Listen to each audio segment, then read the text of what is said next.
Bien, buenos días hermanos. Vamos a estudiar hoy un poquito más de las iglesias del Apocalipsis. Hoy comenzamos con la segunda congregación a la que Juan dirige una carta y es la iglesia de Esmirna.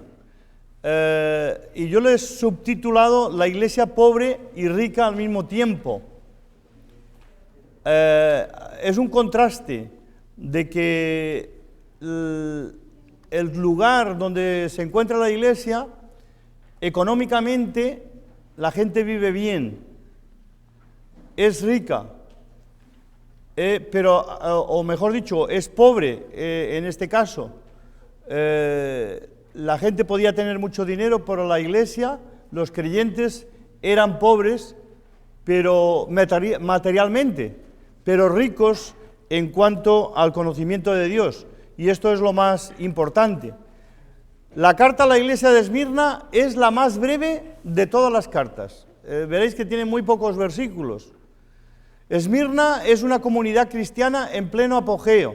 Es decir, que es una iglesia, podríamos decir, como la iglesia aquí en Boulevard, que está empezando a despuntar. Estaba en pleno apogeo, empezaba a crecer. Económicamente pobre y vive en una ciudad muy rica. La carta solo contiene elogios, es decir que esta iglesia podemos tomarla como ejemplo, igual que la de Filadelfia. Son las dos iglesias que solamente reciben elogios de parte del Señor, cosas buenas, pero sufren persecución y sobre todo desprecio por parte de los judíos. Qué triste es eso, ¿no? Porque el pueblo judío era el pueblo de Dios, y Dios quería que su pueblo se convirtiese, aceptase a Jesús como el Mesías. Y sin embargo los judíos, fijaros bien, la primera persecución que hay en la iglesia no viene de parte del Imperio Romano, viene de parte de los judíos. La iglesia empieza en Jerusalén con una fuerza tremenda, pero resulta que los judíos interfieren. Y a los pocos meses, a los pocos años, empieza la persecución. Y por eso, a lo mejor fue bueno que viniese la persecución, porque los apóstoles no habían entendido bien, o no querían entender bien, que el mensaje era para todo el mundo. Y allí estaban en Jerusalén, diciendo, aquí estamos muy bien, qué contentos estamos aquí, pero tenían que evangelizar el mundo. Y fue la persecución de los judíos la que hizo que salieran hacia Samaria, y empezara la iglesia en Samaria, y luego hasta lo último de la tierra. Pero fue la persecución de los judíos, de sus hermanos de raza, y eso es triste, ¿no? La iglesia sufre las calumnias con entereza, sin presiones, sabiendo resistir. A mí me sabe, yo trabajo en una empresa, vosotros conocéis Tyson Foods. Yo trabajo como asesor de los trabajadores. Lo que hago es que ayudo a los trabajadores en sus problemas psicológicos, en sus problemas con el trabajo, en sus problemas con los managers. Pues estoy yo ahí para que no sufran discriminación, que por cierto hay bastante en este país, sobre todo para los hispanos. Entonces, ¿qué pasa? Que a mí me sabe mal que precisamente una supervisora hispana se ponga a favor de los americanos en contra de los hispanos. Eso es tremendo. Y ya le he llamado la atención varias veces, ¿no? A veces tengo que ponerme ahí para ayudarles. Fijaros, aquí era ese el problema. Cómo los propios judíos, sus hermanos, están presionando, calumniando el nombre del Señor y haciendo que las autoridades romanas vayan a los lugares donde se reúne la iglesia para coger a los cristianos y llevarlos prisioneros. Es tremendo, ¿eh? Por eso, los que estáis aquí, mexicanos, hondureños, salvadoreños, de todas partes, hay que apoyar a vuestra propia raza. Hay que apoyarnos. Y esto lo tenemos, y más los latinos, ¿no? Aquí estamos como una minoría entre una gran mayoría, pero Van a sufrir muchas pruebas y fuertes, pero lo importante, hermanos, es en el fondo, es saber que las pruebas vienen, pero que somos vencedores. Ese es el mensaje que se repite en el libro de Apocalipsis. Y por eso es un mensaje de esperanza para la iglesia. El cristiano fiel tiene la victoria segura. Por eso la condición principal es que seamos fieles al Señor. Si somos fieles, tenemos la victoria segura. Nadie nos la va a quitar. Ok, vamos a ver un poco de la historia. La ciudad de Esmirna se halla al norte de Éfeso. Y siempre las distancias son entre 70 y 100 kilómetros de distancia, para que nos entendamos. Con esta y con Pérgamo, es decir, Esmirna, Éfeso y Pérgamo, se disputaban el título de primera ciudad de Asia. Después de abandonar deliberadamente el emplazamiento de la ciudad arcaica, destruida en el siglo VI antes de Jesucristo, la ciudad fue destruida. Y entonces las ciudades antiguas, una de las cosas que hacían era que cuando un ejército venía y arrasaba una ciudad, luego en el mismo montículo donde estaba la ciudad se volvía a construir la nueva. Por eso, cuando la arqueología busca, pues ve la ciudad del siglo III después de Cristo. Más abajo está la que estaba en el siglo I. Y luego está 2 siglos antes de Cristo. Y así va, más o menos va buscando la arqueología la historia, ¿no? Ahí están las piedras, ahí están los vestigios.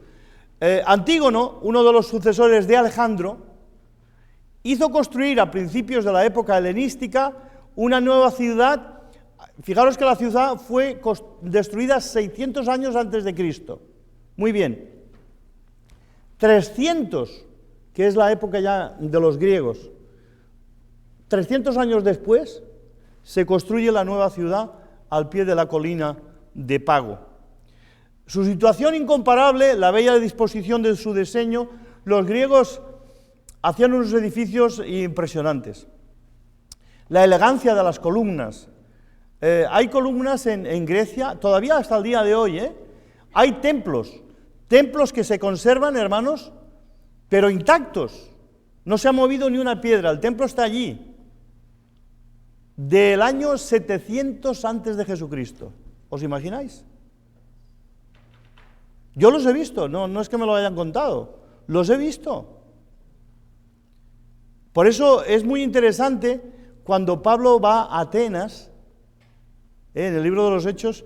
A mí me encanta la psicología de Pablo.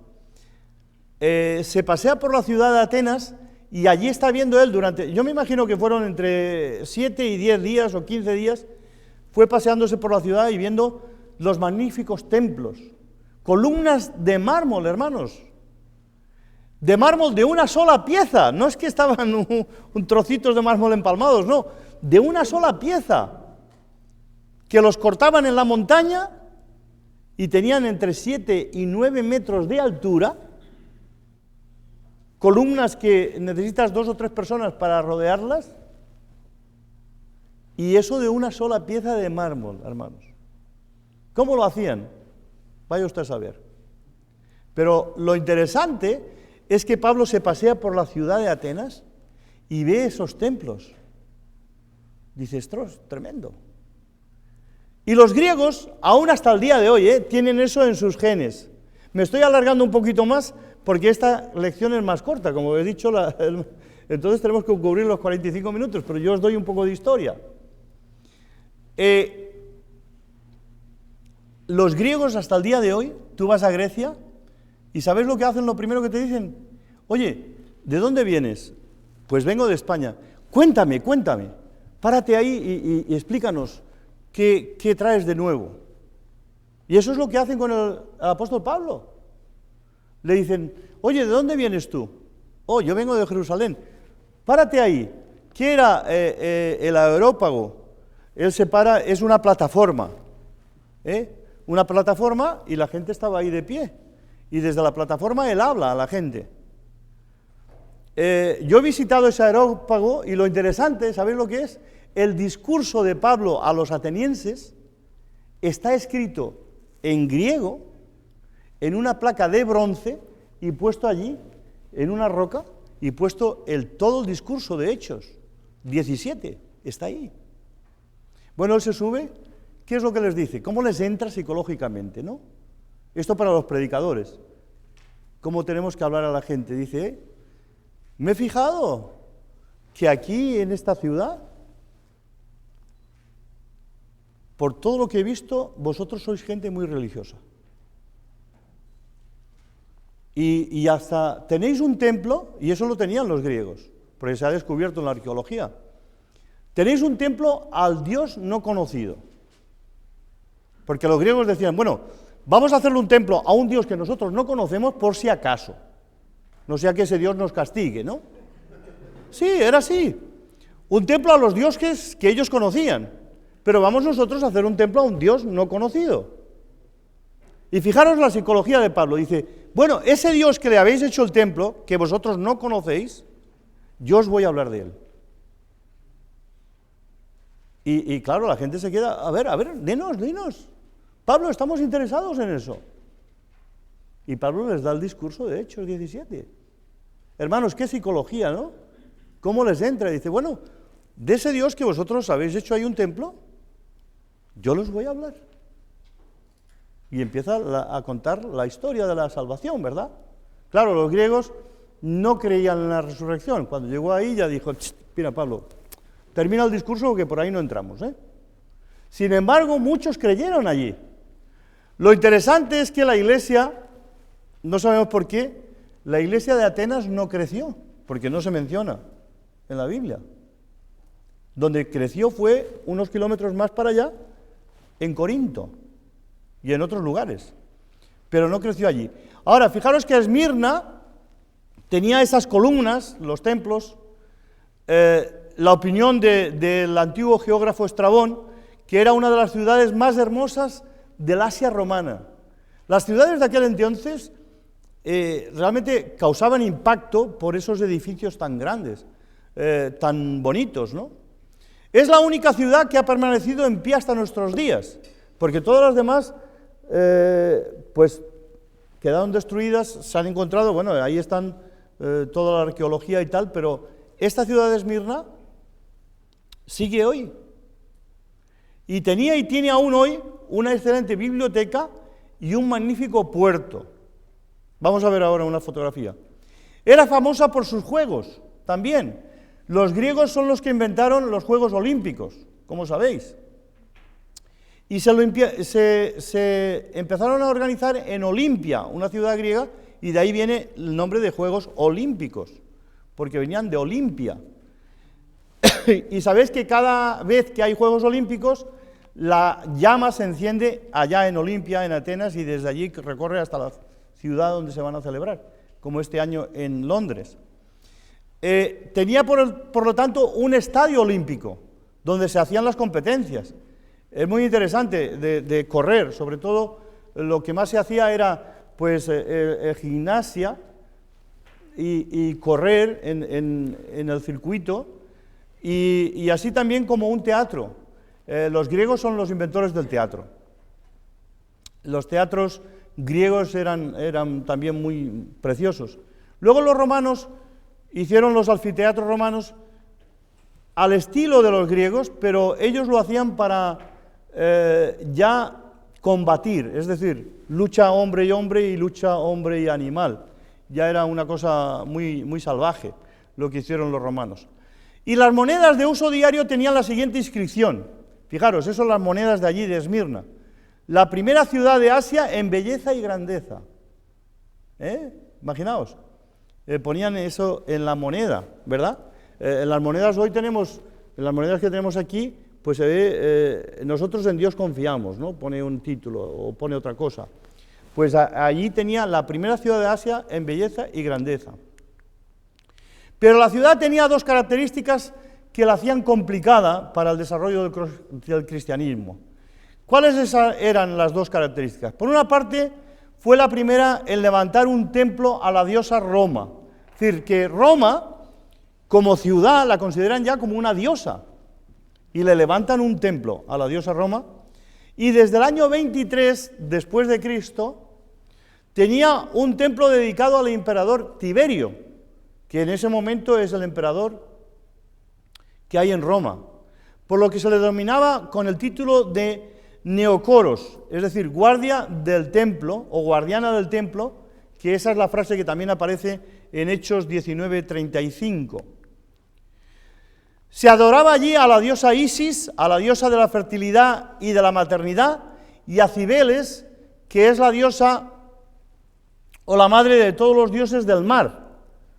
Los que os gusta el fútbol sabéis que el Madrid celebra sus triunfos en la Cibeles, que es una imagen que hay de la diosa del mar en el centro de Madrid. Y luego más abajo está Neptuno, otro dios del mar, que allí van los del Atlético de Madrid a celebrar sus triunfos en Neptuno, pero la diosa Cibeles es la diosa de los dioses del mar. Y aparecía en las monedas de ese tiempo, en la proa, con una corona, en la proa de una nave, porque ella es la diosa del mar. En segundo lugar, los judíos, primeramente esto, los templos al emperador y el culto al emperador. En segundo lugar, los judíos formaban una gran colonia en Esmirna y ofrecían gran influencia sobre los gobernantes, tenían mucha relación con el Imperio Romano y por lo tanto influenciaban en contra de los creyentes. Aquí veis una parte de la biblioteca muy parecida a la de... Y fijaros, este es Esmirna en la actualidad. Tiene el segundo puerto más importante de Turquía. Esta es la ciudad de Esmirna hoy, tal como es. Vamos al análisis textual, entonces. Dice, escribe al ángel de la iglesia en Esmirna, el primero y el postrero, el que estuvo muerto y vivió, dice esto. ¿Veis los títulos que se coloca el Señor Jesús? Yo soy el primero y el postrero, es el que escribo. Envío esto a través de mi ángel a Juan. Dice, el que estuvo muerto y vivió, dice esto. Ya nos está dando unos títulos que nos ayudan en nuestra fe. Porque tenemos aquí que el que escribe es el primero y el postrero. El que escribe es uno que murió, pero que vive. El primero y el postrero. Fijaros, a Cristo se le presenta como el primero y el último. Este título aparece 3 veces en el Apocalipsis. El de 1:17, 2:8, aquí, y en el 22:13. En los 3 textos se designa a Cristo, expresión que en el Antiguo Testamento se atribuía exclusivamente a Jehová. Lo veis en Isaías 44:6 y 48:12. Es decir que en cuanto a la divinidad de Jesús, hay cantidad, pero cientos de versículos en el Nuevo Testamento relacionados con el Antiguo Testamento que nos certifican que Jesús de Nazaret es el Hijo de Dios, es Dios mismo, hecho carne. Eso no hay duda, no hay ninguna duda. Hay muchos que tienen dudas, pero son dudas que ya hablaremos luego en relación a otra carta de los testigos de Jehová. Ya os explicaré un poquito más. Pero el tema está en que aquí dice que Él es el primero y el último. Y en el Antiguo Testamento nos dice que Jehová es el primero y el último. Entonces, ¿quién es el primero y el último? Los dos, porque los dos son Dios. Un único Dios. No creemos en varios dioses. Un Dios. Nada más revelado en 3 personas distintas. Pero es un Dios. Entonces aquí nos dice que Él es el primero y el último. Si hay un primero, es Él. Y si hay un último, es Él. Él controla la historia desde el principio hasta el final. Hermanos, el Señor Jesús hizo los cielos y la tierra. El Padre le mandó y él ejecutó. Y él lo hizo todo para él, dice la palabra de Dios. Como decía el hermano en la oración, para su gloria y para su honra hemos nacido. Y él lo hizo todo para... Estuvo muerto. Jesús da un mensaje de esperanza a la pobre y humilde iglesia de Esmirna, difamada y perseguida. Se presenta como el que tiene plenos poderes en el cielo y en la tierra. Porque cuando Jesús resucita, Dios le dice, ahora tienes el máximo poder en el cielo y en la tierra. Jesús controla todo lo que tiene que ver con el mundo espiritual y con el mundo material, en el cielo y en la tierra. Con su muerte sucumbió aparentemente, pero en la resurrección triunfó para siempre. Una de las cosas que parece ser que ocurrió es que cuando Cristo moría en la cruz, había como una sonrisa en los labios del diablo, si podemos hablar así, ¿no? ¿Por qué? Dice, bueno, se acabó. Pero él no sabía que precisamente ese era el plan de Dios, ¿no? Que Jesús muriera en la cruz para luego resucitar y tener el poder sobre la muerte. Esto es lo interesante. Vivió. El mensajero es uno que ha vencido a la muerte. No es una persona cualquiera. Porque hubieron muchos que resucitaron en tiempos de Jesús. Muchos resucitaron el día que él murió en la cruz. Jesús mismo resucitó a muchas personas, entre ellas a Lázaro. Pablo y Pedro, por lo que vemos en el libro de los Hechos, resucitaron a gente. Pero todos volvieron a morir. Sin embargo, Jesús es el primero que resucita para no morir más. Y por lo tanto nos abre la confianza y la esperanza de que vamos a triunfar sobre la muerte. Dice el versículo 9, yo conozco tus obras y tu tribulación y tu pobreza, pero fijaros, dice, pero tú eres rico. Y la blasfemia de los que se dicen ser judíos y no lo son, sino sinagoga de Satanás. Jesús es muy fuerte a la hora de combatir precisamente a aquellos que se oponen a la iglesia. Yo conozco, de nuevo, como decíamos ayer, este verbo oida, ver, explicación que ya lo vimos ayer de la primera carta.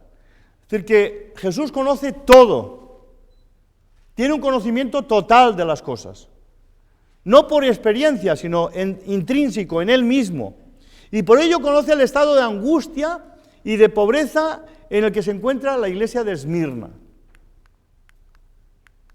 Tribulación.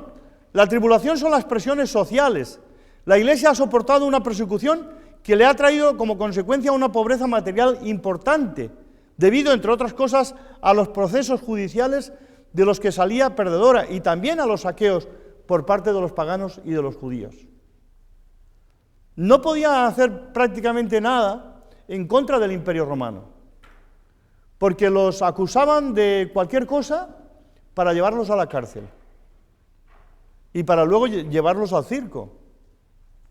Eso era tremendo. Si habéis visto películas como Ben-Hur o películas como La túnica sagrada, muchas películas de estas, yo soy un enamorado del cine. Hollywood me encanta cómo plantea las cosas, pero hay que saber entre la realidad y la ficción, pero es maravilloso el cine, y nos cuentan esas películas, cómo veíamos como los cristianos eran llevados al circo, y allí era una diversión. Hermanos, una semana de fiesta en el circo romano, en el circo de Roma. Si habéis visto la película Gladiador, ¿la habéis visto? ¿Sabéis que ese personaje real está tomado de un personaje real y el gladiador ese nació en España? y luchó en el circo romano. Pero para eso era la diversión, una semana de fiesta para llevar a los cristianos al circo. Los soltaban allí y soltaban a los leones que hacía ya una semana que no les habían dado de comer, para que los destrozaran. Durante una semana.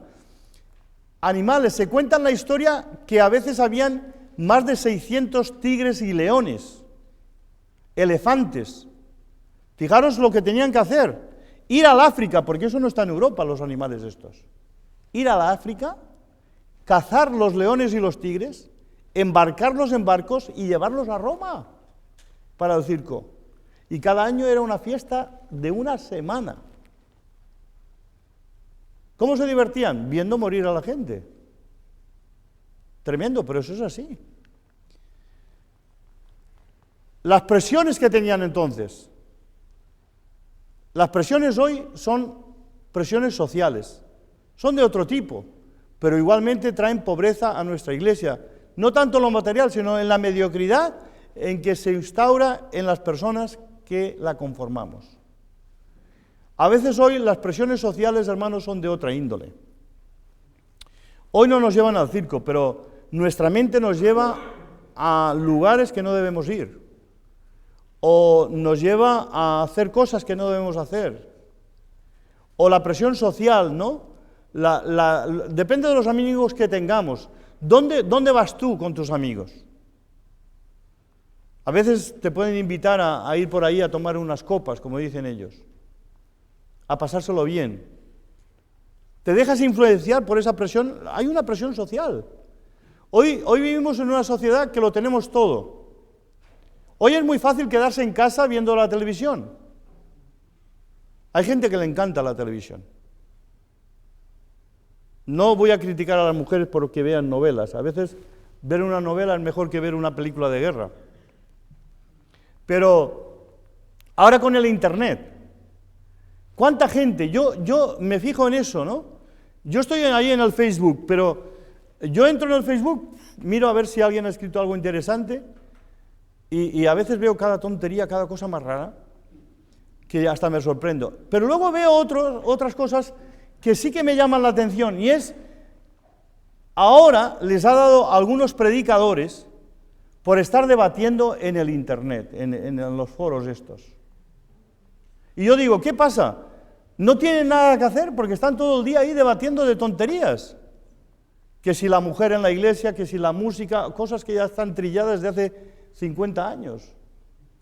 Pero se pasan ahí horas y horas escribiendo acerca de eso, y el otro, hermano, usted no está bien, pum, y le contesta, y al día siguiente le contesta al otro.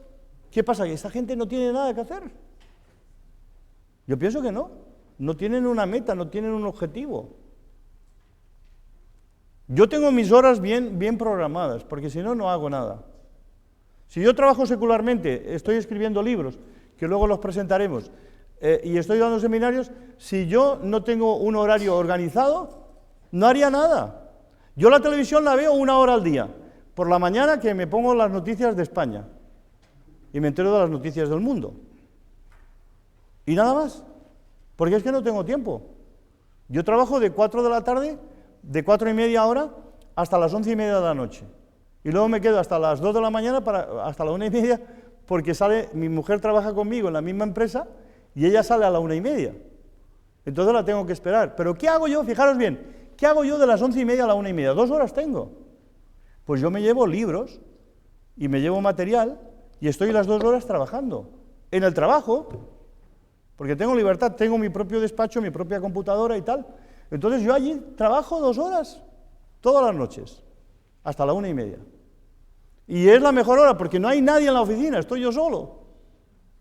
Silencio absoluto, que es lo que yo quiero, para poderte concentrar, si no, no haces nada. Entonces, hoy tenemos muchas presiones. ¿Tenemos presiones o no? Ahí está el Internet. El Internet es muy bonito, es muy importante, es maravilloso. Yo lo uso todas las semanas porque yo doy clases por videoconferencia para Sunset. Ellos me dicen, oiga, nos gustaría que usted diera esta clase. Muy bien, me la preparo y la doy por videoconferencia. Es decir, yo por Internet me conecto, tengo mi código ahí, y otros estudiantes se conectan conmigo. Y yo veo a estudiantes de México, ahora están algunos en México estudiando, en California, en Miami, en Nueva Jersey, y los veo, y ellos me ven a mí en directo. Es un programa que es mucho mejor que Skype, porque es como la televisión. Entonces, es maravilloso Internet, pero cuidado, que lo sepamos utilizar bien, porque el Internet puede ser un camino de perdición, y lo es para mucha gente. Pobreza. Esmirna sufre pobreza con una actitud positiva, muy cristiana. Fijaros, dice, el despojo de vuestros bienes sufristeis con gozo, pero eres rico, sabiendo que tenéis en vosotros una mejor y perdurable herencia en los cielos, hermanos. Nos dice el autor de Hebreos. Podemos ser pobres. Yo nunca voy a salir de pobre, a no ser que me toque la lotería, y lo encuentro difícil porque no compro ningún número, pero ese sería un milagro, ¿verdad? Que me tocara sin comprar. Pero eso no puede ser. Entonces, yo voy a ser pobre toda mi vida. Por no tener, no tengo ni casa, ni aquí ni en España. Porque, bueno, es mi filosofía, cada uno es como es. Mis hijos sí, cada uno tiene su casa, se la compró ya, y están casados, y tenemos nietos, y todo muy bien. Pero nosotros no tenemos casa, no tenemos lugar propio. Pero es que yo espero una mansión en los cielos. Allí vamos a tener casas, bueno, la de Brad Pitt y Angelina Jolie y toda esta gente se queda a la suela del zapato con la casa que nosotros vamos a tener. ¿En serio, hermanos? ¿O no lo dice el Señor Jesús? Que está preparando una mansión para nosotros. No es una casita, es una mansión. Eso es algo tremendo.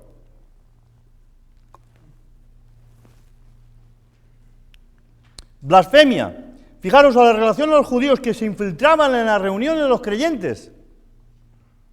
Los judíos entraban a la reunión de los creyentes, veían la situación y luego iban al Imperio Romano, a los generales, a los soldados y les decían, mire, allí se reúnen esta gente y están blasfemando el nombre del emperador porque dicen que Jesús es Dios.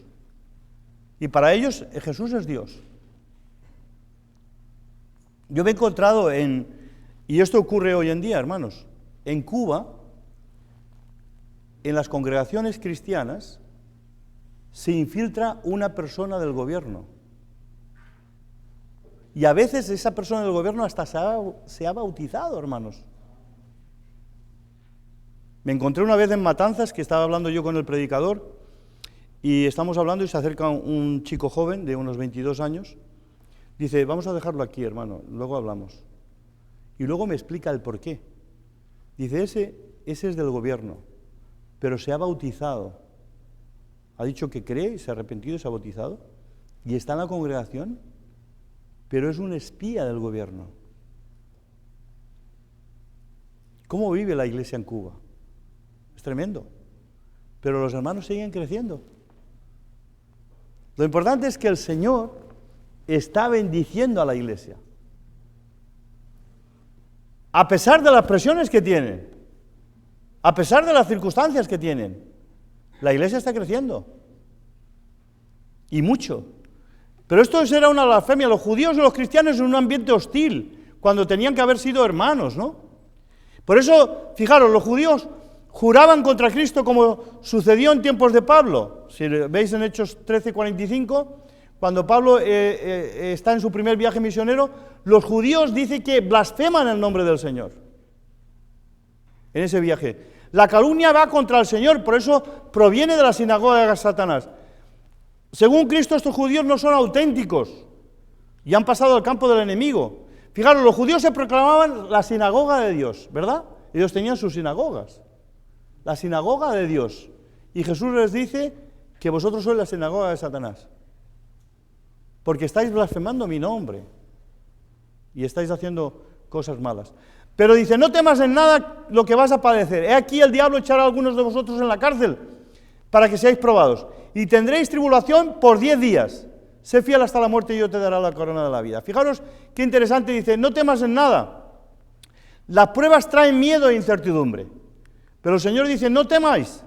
El diablo echará a algunos de vosotros en la cárcel. Tendrán un acoso político. Serán encarcelados. Y esto va a constituir una prueba para la Iglesia. Pero aunque Satanás de alguna forma se mueve por la sociedad en la cual él controla, no tenemos que tener miedo. La prueba van a ser por 10 días. Fijaros, el 10 es un número que indica completo, pero a la vez un tiempo limitado.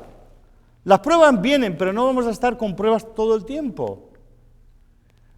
Podemos ver el contexto en Génesis 24:55, donde dice, espere la doncella con nosotros a lo menos 10 días. Y Daniel 1:12 y 14, y probó con ellos 10 días. Es decir, el 10 implica una cosa completa, pero al mismo tiempo corta. Va a suceder la persecución, va a venir las pruebas, pero va a ser corto. Las aflicciones vendrán, pero hermanos, las aflicciones no son comparables con la dicha venidera. Vienen las aflicciones, pero vamos a vencer. Dice, el que tenga oído, oiga, y el que venciere no sufrirá la segunda muerte. Fiel como Esmirna, o al menos fiel como Éfeso, y todos son invitados. Cristo es el vencedor, y unidos a Cristo somos vencedores. Cristo es el vencedor, y no solo de la primera muerte, la muerte corporal, sino también la segunda muerte, la muerte espiritual. Las dos muertes se diferencian mucho entre sí. De que vamos a morir, porque está en Hebreos, está establecido que el hombre muera. Pero no vamos a sufrir la segunda muerte. ¿Cuál es la segunda muerte? Es la separación espiritual de Dios para toda la eternidad. Esa es la segunda muerte. Los cristianos no podrán escapar a la primera muerte, pero sí a la reprobación por parte del Señor. Sé fiel hasta la muerte. No solo hasta que llegue la muerte, sino sé fiel aun si esto te causa la muerte. Porque esto es lo que les pasaba a aquellos cristianos.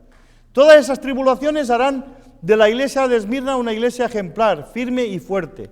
Y yo te daré la corona de la vida. ¿Qué es lo que le daban al que corría en esos estadios olímpicos? Una corona de laurel. Conocéis el laurel, ¿no? Sobre todo las mujeres para cocinar.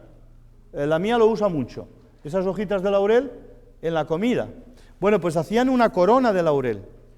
Y esa corona se la ponían al vencedor de los Juegos Olímpicos. Así como ahora les dan una medalla, entonces le daban una corona. Pero aquí nos está hablando de que Cristo nos promete, pero esa corona, claro, de laurel se marchita a lo largo del tiempo, pero la corona que el Señor nos da es una corona de victoria, que dura toda la eternidad. Es la victoria de la resurrección de todos los creyentes. La segunda muerte, es decir, no vamos a sufrir destierro de la presencia de Dios. La historia precisamente nos habla de la fidelidad de Policarpo, obispo de Esmirna, es decir, un anciano que vivió en el año 156 después de Cristo. Le obligaron a manifestar públicamente que César era Dios, o de lo contrario moriría consumido por el fuego de la hoguera. Y fijaros lo que dijo Policarpo: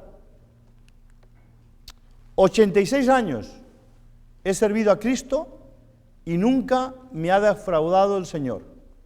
¿Cómo puedo ahora blasfemar el nombre de mi Rey y Salvador? No tengo miedo al fuego, porque éste solo arderá por un tiempo, pero yo estaré con mi Señor para siempre. Y fue llevado a la hoguera, el anciano de la iglesia de Esmirna. Eso está en la historia. Pero él está con el Señor para siempre. Entonces, vamos a resumir. En esta iglesia hay personas calumniadoras. A lo mejor también están en la tuya, no lo sé, que algunos nos hablan mal. Están en la iglesia, pero hablan mal de la iglesia. Y eso no puede ser. Muchos cristianos hoy sufren lo mismo, la presión social. La presión a veces hasta de los mismos creyentes. Algunos cristianos serán encarcelados. Cuando los países comunistas eran comunistas, pues allí nuestros hermanos sufrieron el encarcelamiento y la tortura, en Rumanía, en Bulgaria, en Polonia. La cárcel es un periodo de prueba, pero esta tribulación será breve. Y lo que importa es ser fiel hasta la muerte.